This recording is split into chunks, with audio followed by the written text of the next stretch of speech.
ولسمشر محمد اشرف غني په همدې مناسبت خپاره کړي پیغام کې له زلزله پلو کورنیو سره دغه مشارکۍ ترڅنګ له هغوی سره د مرستې راټولول او ورته په شفاف ډول د رسولو لپاره د ملي پیوستون غږ کړی دی. طبي پیښې د ملي پیوستون او یووالي لپاره یو ملي ازموینه وي.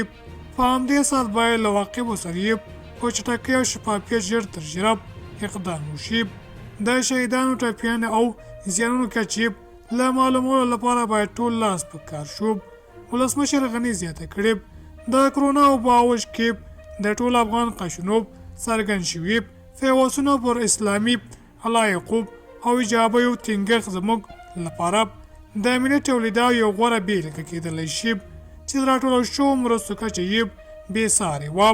د دې لپاره چې بیا هغسې یو عمومي ګډون او پیوستون رامنځته شي د مرستو ټولېدو ویشل کېدو او حساب ورکولو یو شفاف میکانیزم ته اړتیا ده.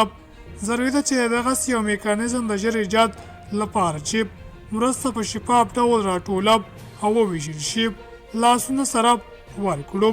ولسمشر غني زیاته کړې د تاریخ په اوږدو کې هر اتیا له دغسې پیښو او ډول ډول امتحانو سره په میړانه مقابله کړې او تل یې د سازماندهۍ او بېسج لپاره خپل ظرفیت ثابت کړی دی. په همدې اساس باید د ولسي انسجام لپاره کمیټې جوړې شي